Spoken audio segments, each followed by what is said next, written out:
We continue to follow breaking news here on CBS Sports HQ. The Arizona Cardinals have traded for Zach Ertz. Arizona getting a tight end that they desperately need after an injury to Max Williams ended his season. In return, Philly gets quarterback Tay Gowan and a fifth-round pick in next year's draft. Zach Ertz trading that green now for red in the desert. Taking a look at his season stats with Philly. 31 targets, an average of 8.1 points per game. It did pan out for him last night, getting a touchdown right around 10 to 10.5, depending on your format. All right, time to tackle the fantasy angle, and I've got Dave Richard here. So, Dave, what do you think about the move, Zach Ertz joining Kyler Murray? First and foremost, my son called this. He said after Max Williams went down, he said, Dad, Arizona needs someone to attack the middle of the field. Ertz would be perfect, and he's an honor roll student. So I thought to myself, yeah, there's no question that this would work, but could it actually happen? And now it has happened. And my son's right. You look at how Arizona's offense has operated when they've thrown the football.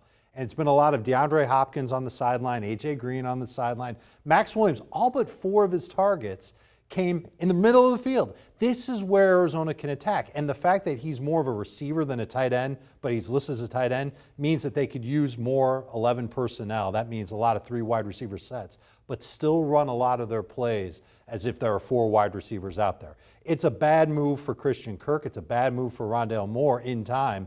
But I think this is a really, really good move for Zach Ertz. I think we can start to look at him potentially as a top 10 fantasy tight end moving forward. Which is interesting you say that, because he was a top 10 tight end this week, but it was because Dallas Goedert was out, of course. And so we think he'll be a top 10 tight end. The week just started, Tommy.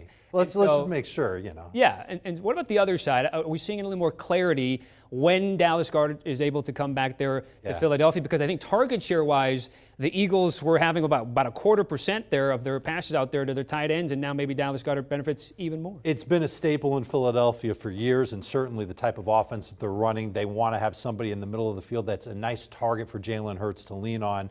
But I think they realized after their game against the Tampa Bay Buccaneers that maybe their season's not going in the right direction. They need to start dealing off parts and start moving toward the future. This is one of those things where they can give Dallas Goedert all of this tight end work, let him own the middle of that field for Philadelphia, and let him and Jalen Hurts start to develop a connection that might last longer than the rest of just this season. Goddard's another guy who should be considered, I'll temper it and say top 12 tight end, but he could just as easily leapfrog Ertz and be a top 10 tight end. So the potential is there for both guys, Zach Ertz and Dallas Goedert. Dave, how do you describe what we've seen from the tight end position this season? I think there was some optimism from 6 to 10 that we'd find a little bit more. It's been a little bit tough, I think, so far this season. It's been tough. And everybody who has Travis Kelce is going to say, what are you talking about, tough? I'm kicking back. They're studly with Travis Kelce. But literally every other tight end has given us some heartache over the course of the season. Darren Waller hasn't been a stud from week to week. Mark Andrews had an amazing game in week 5.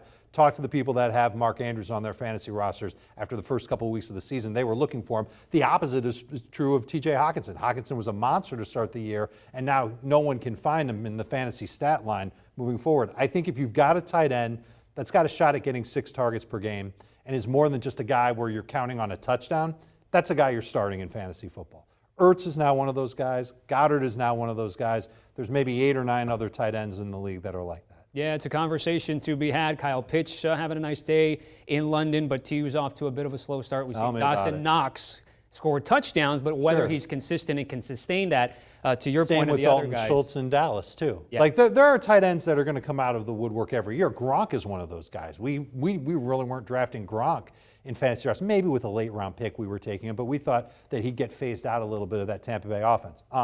It's been the exact opposite. He's been a big part of it, but he's been doing it on the basis, when he's been playing, on the basis of scoring touchdowns. And I don't know if we can count on him to get 70 yards. That's what we're really looking for from a tight end week to week. Can he score? Can he get you 70 yards? Can he catch 5 passes? If he can do 2 of those 3 things, that's a starter for your fantasy. Great stuff as always. Fantasy Sensei Dave Richard joining us here with the breaking news on CBS Sports HQ. Again, Zach Ertz traded to Arizona. It'll be discussed on the Fantasy Football Today podcast. Also, the HQ show coming up at 12 p.m. Eastern. Make sure you catch that on the queue and then download and follow the latest pod however you consume your podcast. Want more of the Fantasy Football Today podcast and non-stop year-round fantasy advice? It's simple. Hit the subscribe button and hang with us all throughout the year.